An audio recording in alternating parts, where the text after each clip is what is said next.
Today is the last day of the Old Testament for us this time around. I know. So starting next week, it'll be Larry and Randy are going to take you at the speed of light through the New Testament, starting speed of light through the New Testament.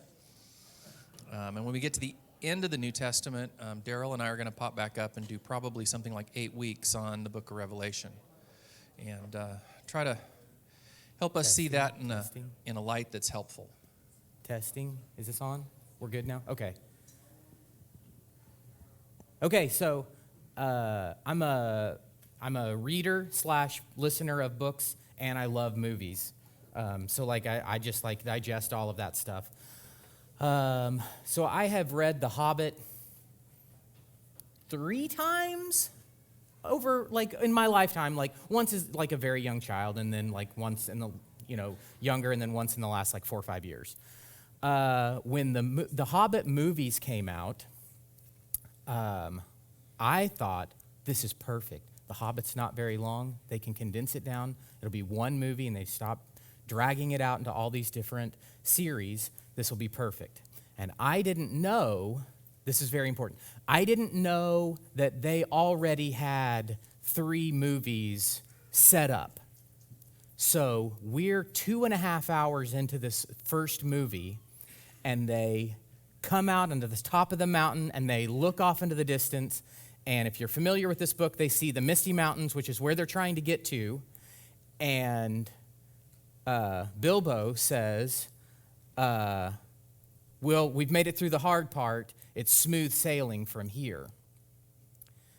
And then credits roll. And I was furious. We can't end here. What? And then I got on my phone and found out that there's, they've already filmed the movie and it's going to come out in a year or whatever. And so I was like, okay, fine, whatever. You can do this. But I got to that point and I was like, we're done.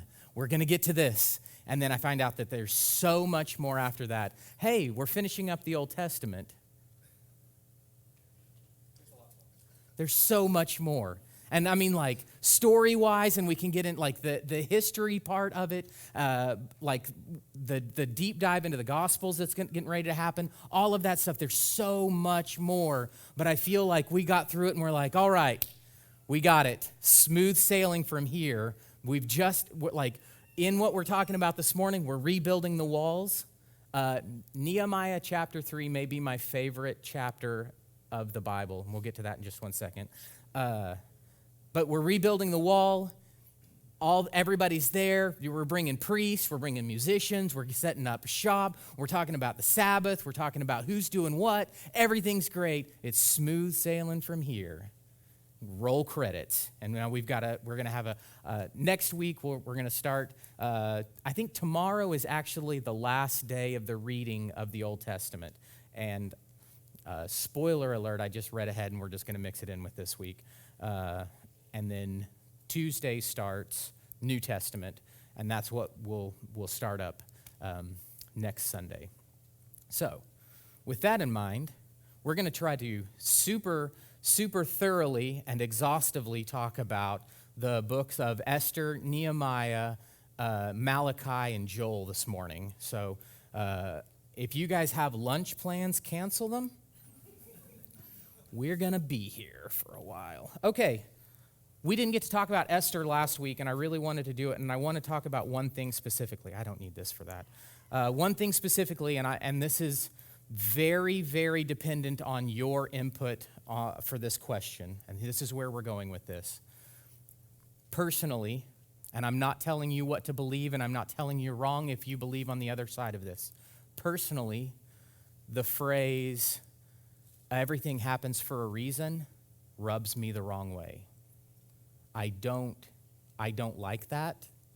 I don't subscribe to that idea because there's too much negative in the world to say everything happens for a reason, and so that's how you're going to live your life.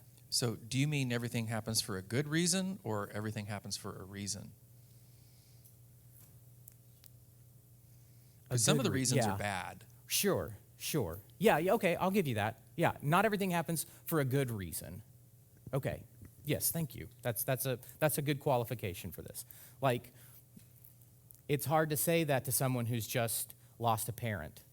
It's even harder to say that to someone who's just lost a child. It's hard to say that to someone who's lost their job, to lost their house, to lose their family. In the midst of hard things, it's hard to say everything happens for a reason.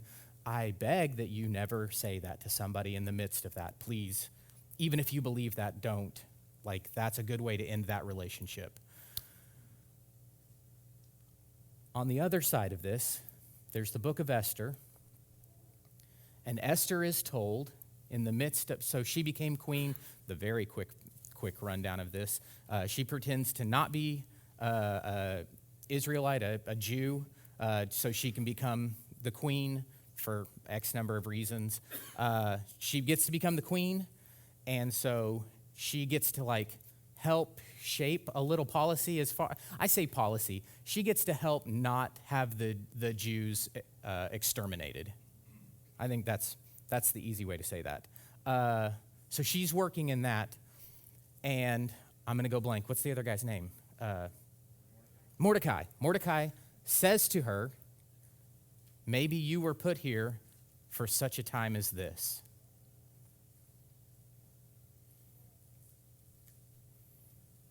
And I don't know what to do with that.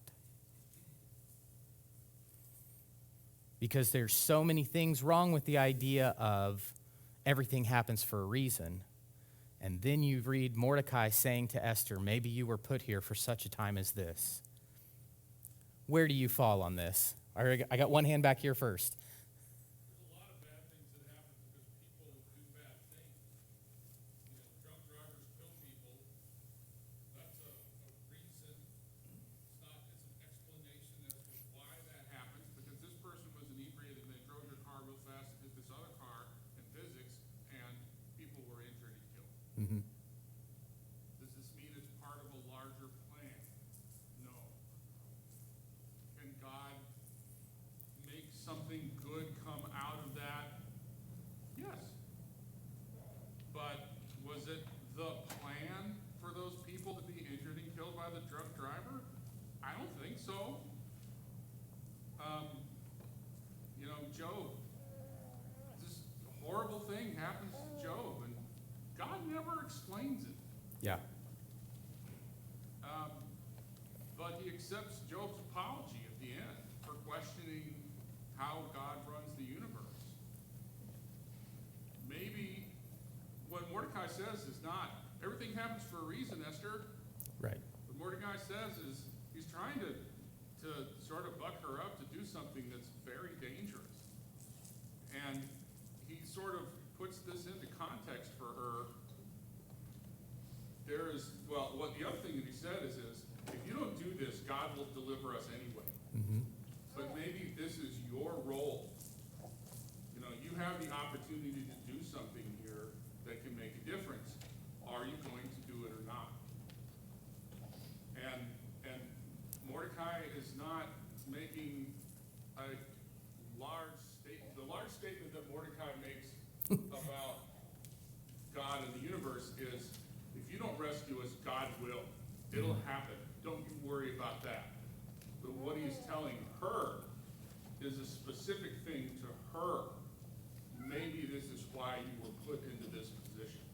He also says, like, one of the most awesome things there, a chapter or so later, when it's his turn to go talk to the king, and they're like, he might kill you. And he says, if I perish, I perish. The end.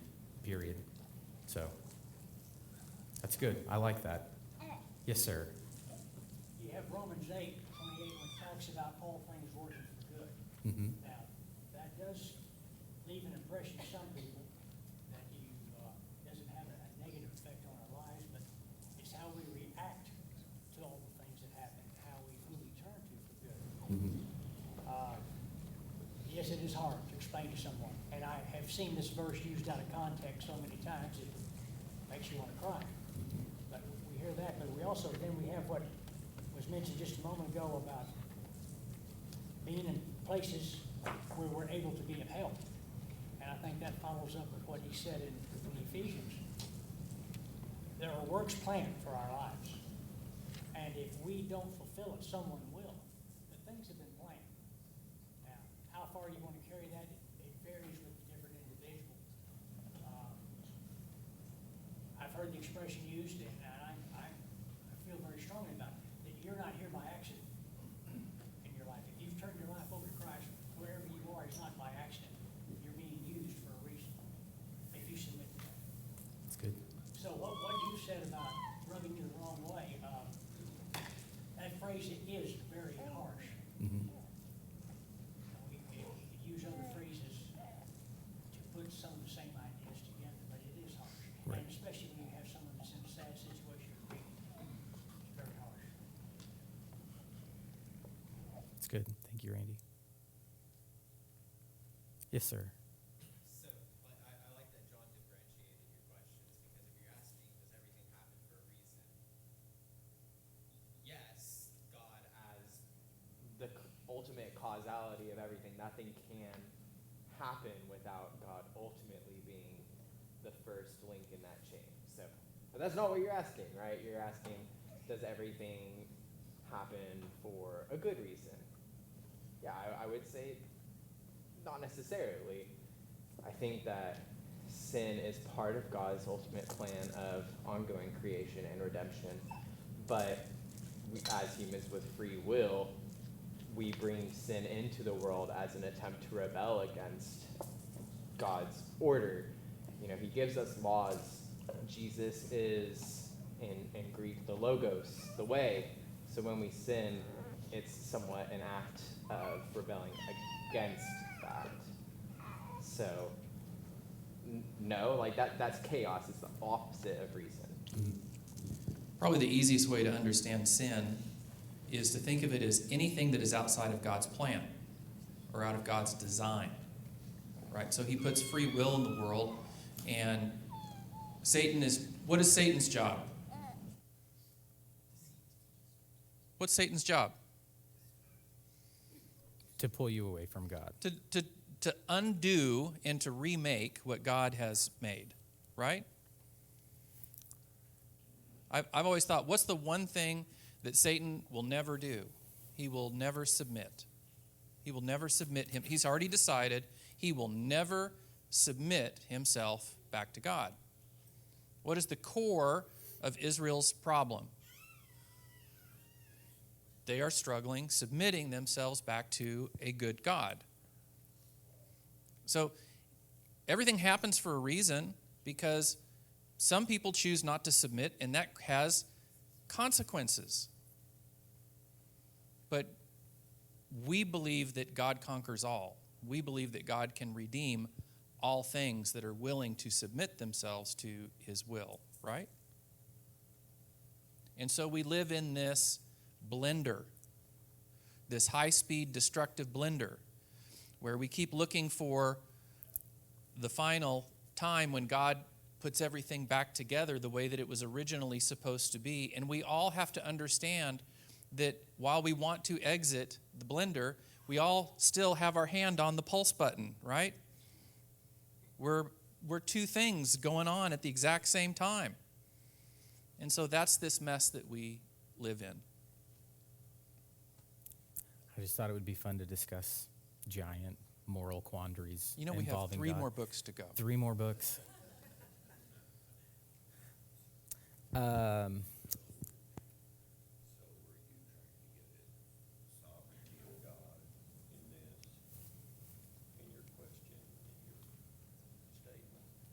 What do you mean? Well, did things happen for a reason? Ultimately, you have to ask, is God in control? Correct. You know, when Satan came to ask permission to afflict Job, God said, why have you, insulted me against my servant Job? So then the question comes in, I wouldn't ever question the sovereignty of God or if he's in control. I 100% believe that. The question comes in is how much free will impacts us on a day-to-day basis. And the example of the drunk driver is a perfect one.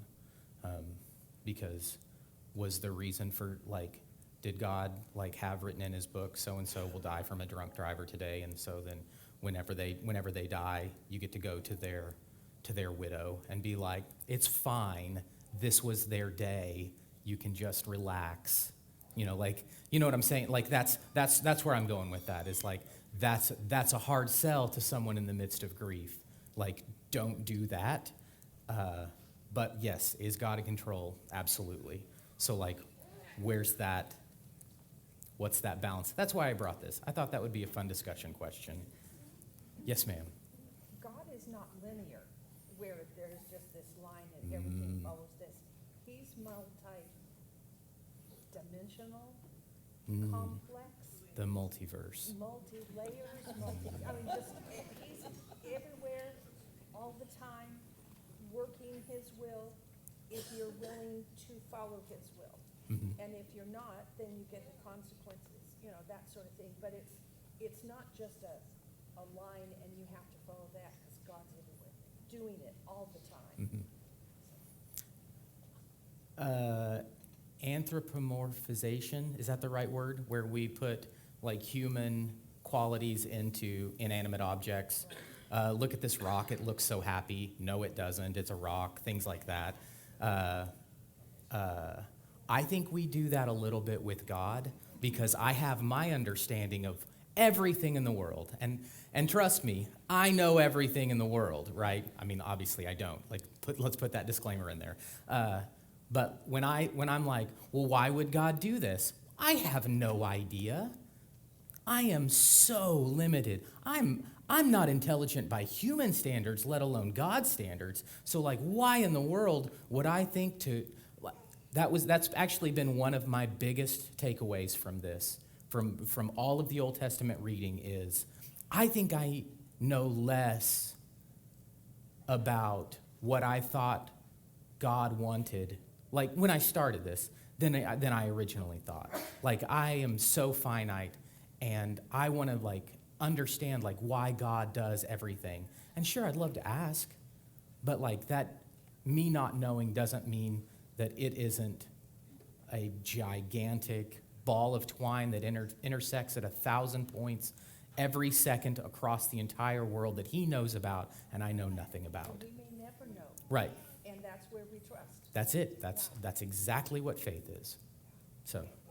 That was God's answer to Job, too. He said, you're just a man. You have no idea what you're doing, so calm down, Job. Yeah. What is your opening statement? Are you standing behind it, or was that just an icebreaker?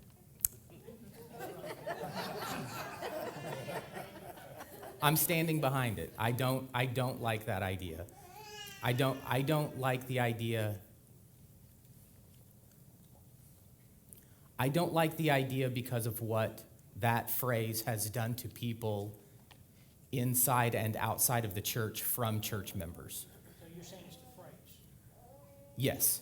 Yeah. Is God in control? Sure. Yeah, like I don't question that. What I do question... That he causes negative things to happen for a positive message. Say that one more time. The implication that he causes negative, terrible things to happen for a positive message. Right. Like Yeah. Chris's mom died. Right. Wonderful things have come since she died. Right. But I don't believe God killed Tina so that these things could happen. Those things could have happened a different way. Right. But because, like, it works for the good of those who love him, when we can see him through things. Right. And the ultimate thread of it leading to good and allowing good to come from bad things. That's the difference.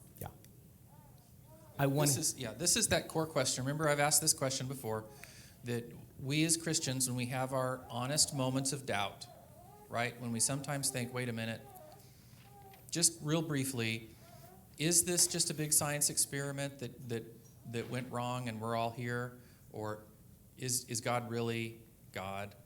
And I said I've always said that's the easy one, because That one takes me about 4 milliseconds to go, nope, God. But the one that I spend more time on, because life is so hard, and if we're honest with ourselves, it is the challenge, because if we really believed it the way that we should, we wouldn't be playing with the blender as much as we do. And that is God always good? That's a harder question when I see what's going on, when I ask this question. Is God's omission of not intervening, is that still good? Is God not diverting the drunk driver just a little bit, or causing me to leave 4 seconds later than I could have left and missed that collision? Is God good that he didn't just do one tiny little thing to change that outcome? And those are real wrestling matches. That's where it's hard. And that's where we've got to look at this. And it's going to be one of the big outcomes of this whole testament, is the question of search me. God saying, search me, try me, put me in the scales, put me in the docket, put me on trial, and ask yourself, am I good? And I'm going to let you see everything. I'm going to be transparent. I'm going to hide nothing from you that would prevent you from making an honest decision. And am I good? So the idea that we're going to just surf through life and come to church and kind of turn our brains off and just blindly follow God is a train wreck. Speaking of bad things happening to good people, it's a spiritual train wreck waiting to happen. We have got to join this struggle of looking at who God is and saying, can I know enough about him to know what Job discovers at the end of his book, which is he's God and he is good. And compared to what the world is doing and what Satan is doing, whatever seems painful from God, I'll take all day long compared to this mess. And I still think that what Larry and Randy are getting ready to tell us, and it's not a spoiler because you kind of know, is that any God who would give himself, become one of his creation, and allow his creation to put him on a cross is a pretty good indication that he's willing to go to bat for us, and that in the end he is good. We're going to move away from that. I know there's a lot more comments, but we have 3 more books, and I want to quickly touch on Nehemiah before I hand this over to you for the other 2 books that we still have to cover. The book of Nehemiah is, as I was reading Nehemiah, I had a very interesting thought. By the way, I'm sorry, I didn't start with this, and I should have. Is there anything that really stuck out to you guys this week in answering the question, what's important to God? Yes, ma'am. I love Nehemiah 2:4, where he's standing before the king. The king says, "Why are you sad?" And again, king can cut off his head, send him to prison because you're not supposed to be unhappy in front of the king. Mm-hmm. And what do you request? I pray to God. You know what I mean? Kind of as a kid, sometimes I felt like you had to go and have this formal preparation to pray. And I love that there's a bad situation, there's an uncertain situation. Pray to God. Yeah. That did strike me like, wait, like how long, like what was the pause between what's wrong with you and then the answer that he gives after this? I need to go back to my country to help rebuild. But like it says, I prayed to God, and he was like, well, I mean, like, did he go take a knee in the corner? Like, what did he do here? Like, what was, but yeah, like that stuck out to me. And yes, that is big, like big, massive moment, like game changer for Nehemiah at this point. Why are you sad? Let me take a second. Give me just 1 second, and I'll get back with you. Yes, sir. When Ezra goes to the king, he's blessed, and he gets to do what he wants to do, which is take a bunch of people back. Mm-hmm. Ezra 7:10 says the reason is, for Ezra had set his heart to study the law of God, to do it, and to teach its statutes and rules in Israel. He said, this is what I want to do. And Yeah. study it, and lead people and teach it. Yes. And he gets to go do that. Yeah. It's pretty cool. Yeah. When Nehemiah has all the people gather in front of the water gate and reread the law and tell them the past history, that sort of thing, it made me realize that what's important to God is that each generation has to grasp and take ownership of their spiritual life. They can't depend on, well, my parents did a really good job, or my parents really blew it, Right. and carry that on. Every generation has to be committed to the Lord and following his commands and pass that on. And sometimes you won't know if that got passed on till grandchildren or great-grandchildren. Right. But every generation is responsible for it. You can't skip it. Yeah, and Because they skip because it. when you do skip generations, you end up in Babylonian captivity. Yeah, Right, uh-huh. that's a rule for now on. If you don't follow, you'll end up in Babylon today. But yeah, no, I loved how it was like, and no one left. Like, they stood there and listened. It's like, I mean, that was probably a bit of time, but like, yeah, it's such a monumental passing of information. Anything else? I said Nehemiah chapter 3 was my favorite because it's just the list of people building.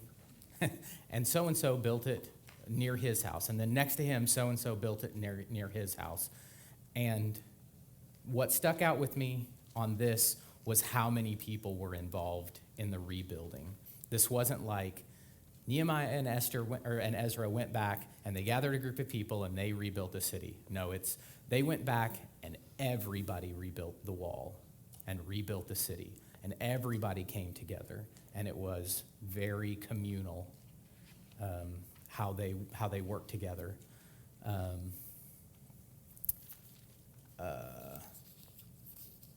There's so much in this.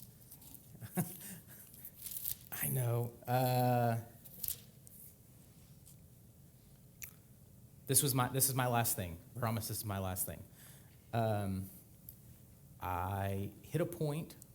I love understanding like where things come from. Like why do certain things exist? Because you look back on them and like, well, why is there infant baptism? Okay, and this is not a dogging on like, it's like, why does that even exist?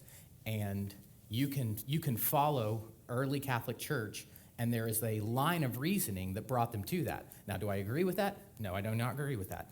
Is there a reason, was there a line that brought them to that you go, okay, I don't have to agree with it, but I at least understand, which is always really good. It's always good to understand all the sides of all of the arguments. That's the way you make the most informed decision. There's a book called Across the Spectrum that does just that with big, giant theological issues, and it gives you all the sides, and it doesn't give you a conclusion. It's just like, here's the information. Deal with this however you want.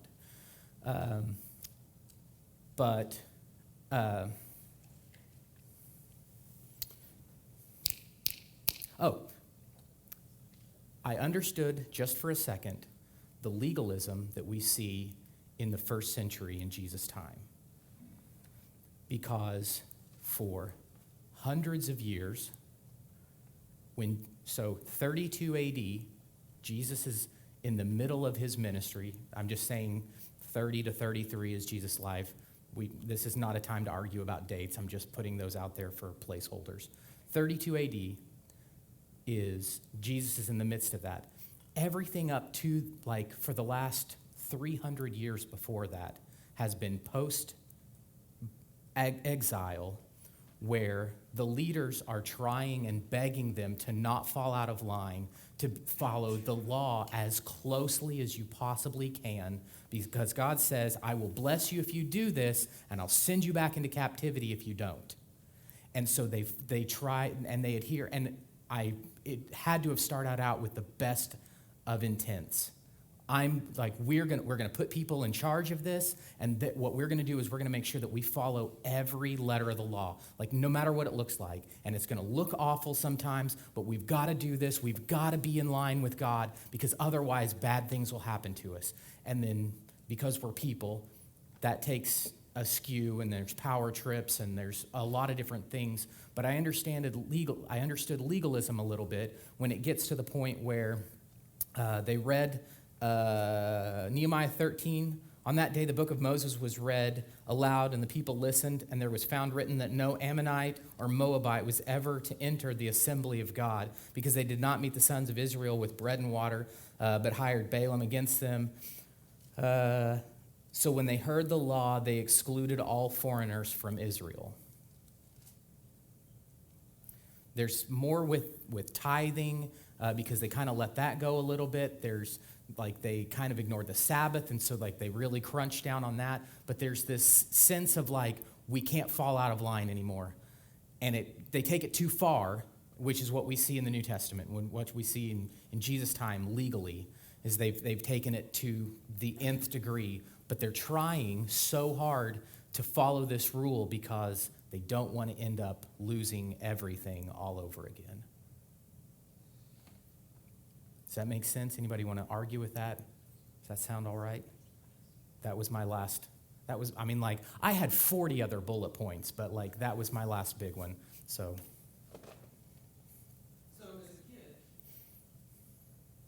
as a kid, or at least significantly younger than I am now, I would every once in a while try to go read like Malachi or something like that, because I figured there had to be something about Malachi that, had like a credit scene at the end, something that really wrapped it up and said, this is what it's all about. And it should be like the end of a movie. And, I want to know how it ends. And if you've ever read Malachi, it reads a lot like the other books, but it is the end, other than the fact that Joel is actually written later, according to our reading order, which is probably accurate. But there are two things that are wrap-ups. There's two big wrap-ups here with Joel and Malachi, and we're going to do Malachi first. And that is, Malachi is a trial scene, and that's why I was alluding to that earlier. God has puts himself on trial with Israel. And he's putting himself on trial in this beautiful way that goes back to your first question. And he says, am I a burden to you? Fair question, isn't it? It's a really interesting question for Christians today. And that is doing everything God's way, is being serious about being all in for God, is taking on the idea that whatever God thinks is right, I'm going to think is right. Is that required for this relationship? Or can I just do the things and keep God from getting angry at me and sending me to Babylon? I don't want to go back to Babylon. I don't want to be on the outs with God. I don't want to go to hell. The cross tells me that if I believe in Jesus, I don't have to go to hell, right? But do I really have to go all the way? Because it's a lot to go all the way. And isn't that been Israel's struggle? I mean, think about it. Has that not been the reoccurring theme? We're God's people. We would love God's blessings. But let's be honest. It seems like every once in a while God does bless us, but there's a whole lot more punishment. I mean, we don't have a lot of prophets that are talking about all the great things God's getting ready to do for us. There's a lot of disappointment. Is it worth it? Wouldn't it be fair for Israel to say, and they kind of do, is it really worth it to be all in? Does that make sense? Does that question resonate even a little bit with you? I mean, isn't financial stability good? Isn't vacations good? Isn't going to kids' sports good? Isn't all of these things that consume my life? Isn't that Netflix series great? All these things that, keep me from spending time with my brother and sister, things that keep me from getting to know my neighbor, things that push me into being mad. Does anybody get mad watching the news? Anybody get mad following politics? I mean, really, if I'm going to go all in with God, then I have to kind of let all that go, right? Because I think God's in charge, not what's his name? Or what's his name that I hope's going to be in charge, or her name, right? So, I mean, can't I just kind of have both of these things so that I can still be in charge? And I mean, how about I just partner with God? How about we just become kind of equals, and I kind of get to say, and he kind of gets to say, and we're buddies. That's what Israel has struggled with. And so God puts himself on trial. And one of my favorite sections of this is in chapter 2, starting in 17. And he says, "You have wearied the Lord with your words." How have we wearied him, you say? By saying, all who do evil are good in the eyes of the Lord, and he is pleased with them. Or, where is God's justice? In other words, God's okay with some evil. God's okay. God can bless Israel when we're not doing everything right. God doesn't get to say. In chapter 3, "See, I will send my messenger who will prepare the way before me. Then suddenly the Lord you are seeking will come to his temple. The messenger of the covenant whom you desire will come, says the Lord Almighty. But who can endure his coming? Who can stand when he appears? For he will be like a refiner's fire or a launderer's soap. He will sit as a refiner and purify silver. He will purify the Levites and refine them like gold and silver. And then the Lord will have men who bring offerings." God is coming. God is coming with a new covenant. And when he comes, can you be halfway? You can't be halfway. You have to submit. We have to submit to the idea that God is good. And we're either in or we're out. I loved, yeah?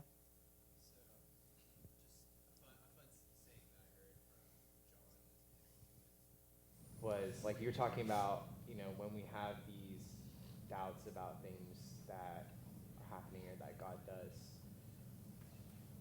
you don't have, I don't know, for me, I don't call that a doubt.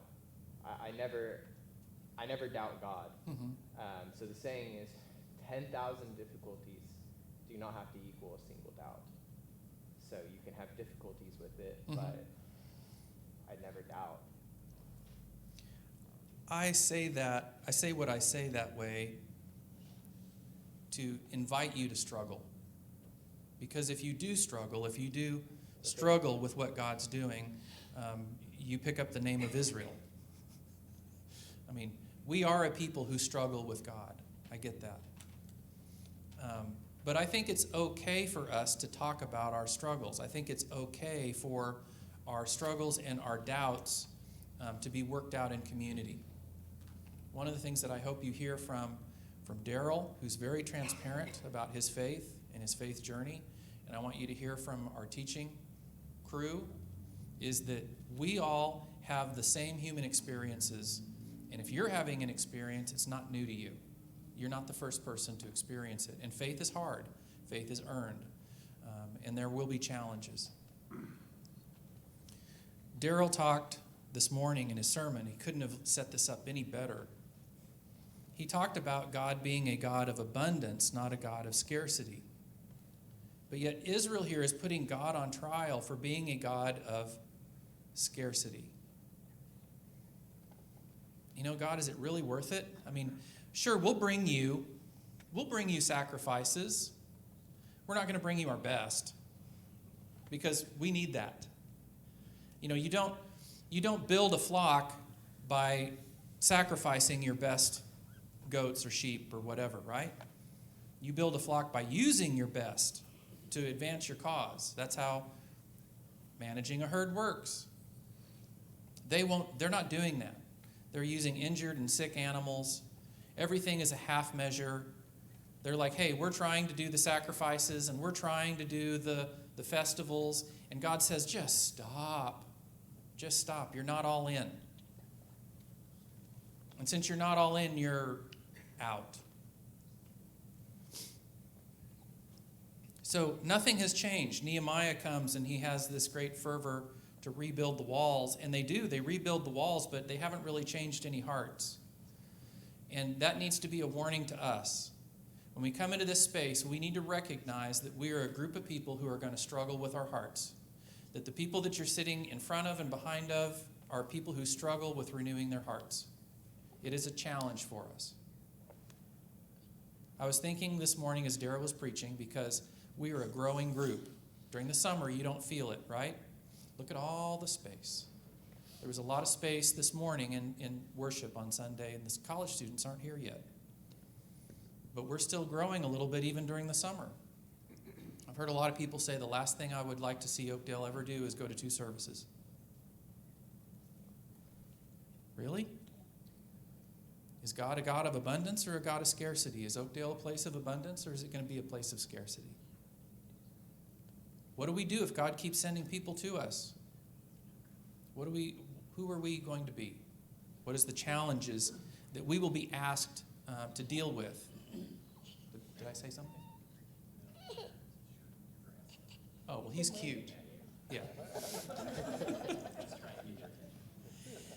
So the challenges are still real, right? I like it the way it is. Things are good. Don't mess it up. That's the way we are. How many people like change? Yeah. So then we get to Joel. Joel is an amazing piece of poetry. Of course, poetry from the original Aramaic or Hebrew, I don't know which Joel is written in. Doesn't convert well to English, so it doesn't rhyme. But he basically has this thing where we start off how Joel starts. There's a plague of what? Locusts. Anywhere else we find plagues of locusts of note? Egypt. Who does the plague of locusts attack in the Egypt narrative? The Egyptians. Who does it not attack in the Egypt narrative? The good guys. Wow. The good guys. That's a leap. The Israelites, right? Who does this plague of locusts attack? The Israelites. And Joel is, through prophecy, giving a metaphor. And that is that you are not all in. You have never been all in.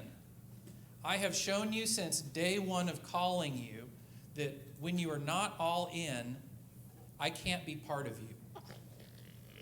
And he says, this plague of locusts is going to be worse than the plague of locusts that Egypt had. You're going to get it worse.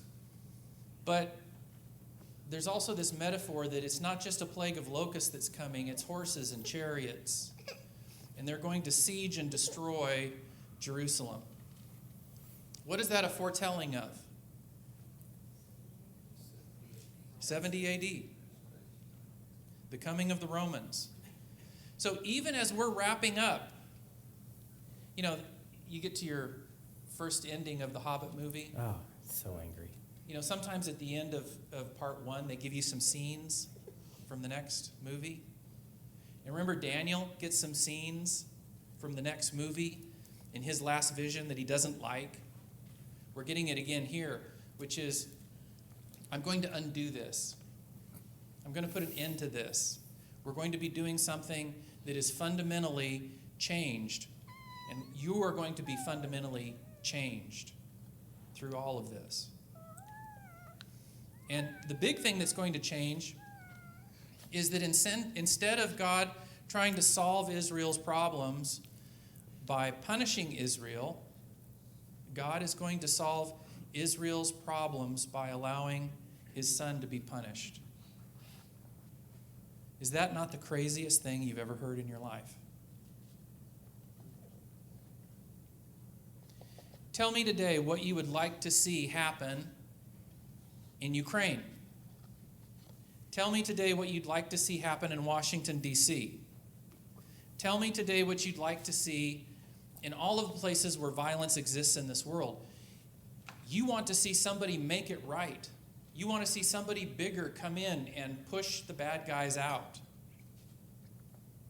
That seems like what should happen at the rolling of the credits is we should get to see Jesus and armies. We should get to see the Romans being pushed out. We should get to see that moment where that's what happens, but that's not what's going to happen. What's going to happen is we're going to see God's Son come, and we're going to see him suffer and gain victory through that.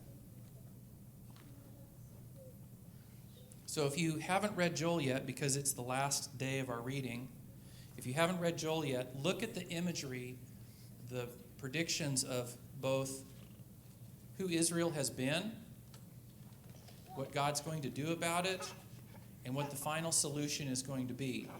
Because really in the book of Joel, we see the very beginning, we go all the way back to Egypt, and we see all the way to the coming of Christ, and then finally we see the return of Jesus and the return of Eden, if you will.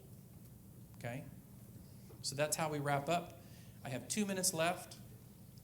The only thing that I can share with you in 2 minutes is how do they come to speak Aramaic? Why don't they speak Hebrew in the New Testament?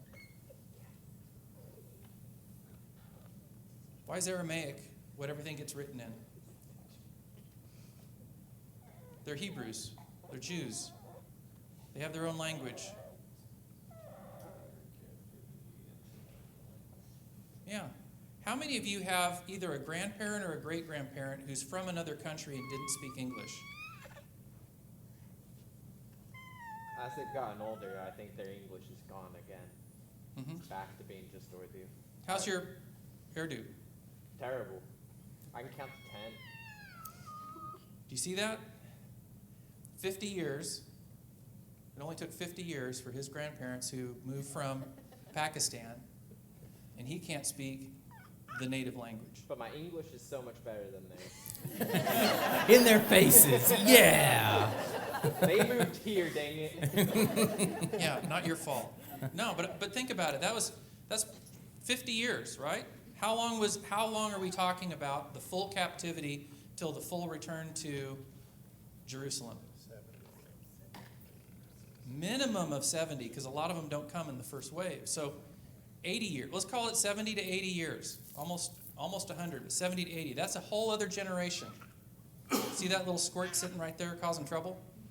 He won't even be able to speak to 10. He will have no knowledge of it whatsoever.